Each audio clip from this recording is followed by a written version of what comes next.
évidemment qu'il existe une théorie du genre, même si certains veulent nous faire croire le contraire parce qu'ils sont déjà passés à l'étape suivante. La théorie du genre consiste à croire, ou tout du moins à poser comme postulat, que nous nous construisons comme hommes ou comme femmes, non pas à partir de la nature, de notre biologie, de notre sexe, mais à partir de la culture, c'est-à-dire de ce que nous construisons par nous-mêmes. Et cette théorie, voilà, qui est une théorie philosophique ou sociologique plutôt, s'est imposée dans les manuels scolaires déjà sous Luc Chatel, lors de la présidence de Nicolas Sarkozy, en première et en terminale, dans les manuels de SVT, Sciences de vie et de la Terre, c'est-à-dire comme une théorie scientifique, ou tout du moins comme un axiome qui s'impose scientifiquement. Dès lors, effectivement, nous avons dépassé la théorie, nous avons dépassé le débat, les études de genre s'imposent comme étant le lieu de la construction essentielle qui nous fait homme, devenir homme, ou qui nous fait femme, devenir femme.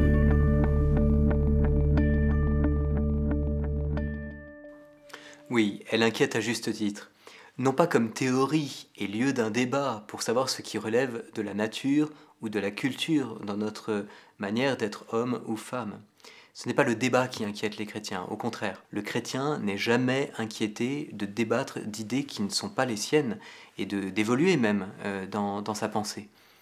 Mais là où nous pouvons être inquiets à l'heure actuelle en France, c'est que cette théorie donc s'impose par le truchement de la science, va s'imposer à nos enfants et à nos jeunes. Et là, nous n'avons pas encore mesuré ce que cela changera dans l'inconscient et puis même dans la conscience d'être homme ou femme, sachant que une minorité maintenant a accès à la catéchèse qui peut venir rééquilibrer le propos pour dire que notre nature, ce qui est donné par la biologie elle-même des sexes, n'est pas contre nous, mais pour nous, car voulu par Dieu.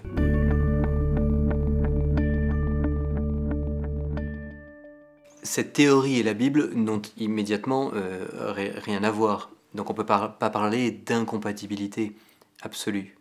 La pensée biblique nous dit, bien au contraire, que nous ne nous aimerons pas plus, nous ne nous respecterons pas plus, lorsque nous aurons nié ou éradiqué toute différence entre nous.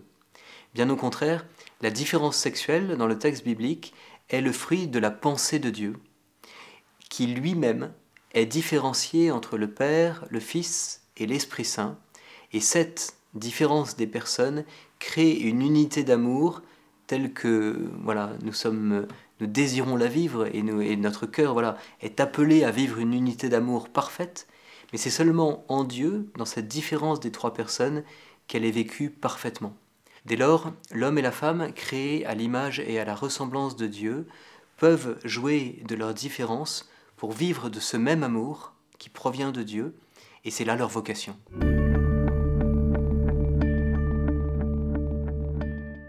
Le risque d'inégalité existera, à mon avis, toujours.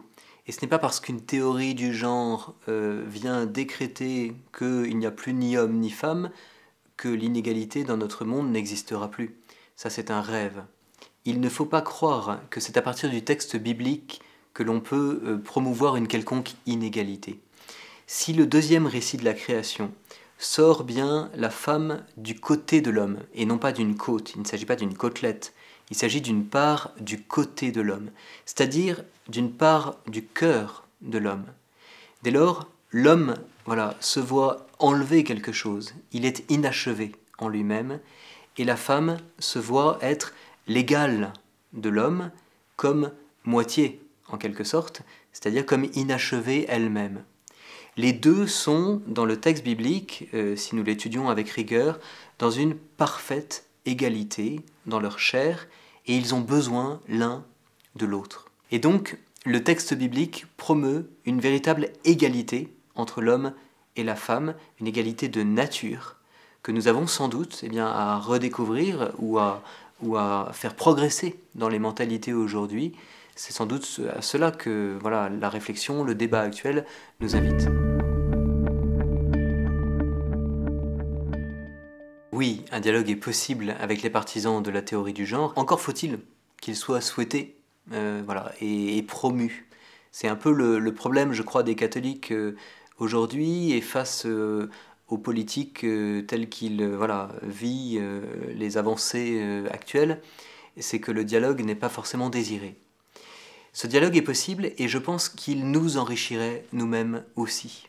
Ce que nous pourrions retirer d'un dialogue avec cette question du genre, eh bien, c'est tout simplement la progression dans une théologie de la femme. Nous avons une théologie de l'homme et de la paternité qui est bien solide depuis des siècles. Une théologie de la femme, une théologie mariale beaucoup plus poussée, une théologie qui permette de manifester le statut essentiel de la femme aujourd'hui dans l'Église est nécessaire. Or, l'ensemble du peuple de Dieu est appelé à devenir toujours plus profondément l'épouse bien-aimée du Christ époux, et nous avons tous donc à découvrir cette part féminine de la spiritualité qui est le propre de chaque chrétien.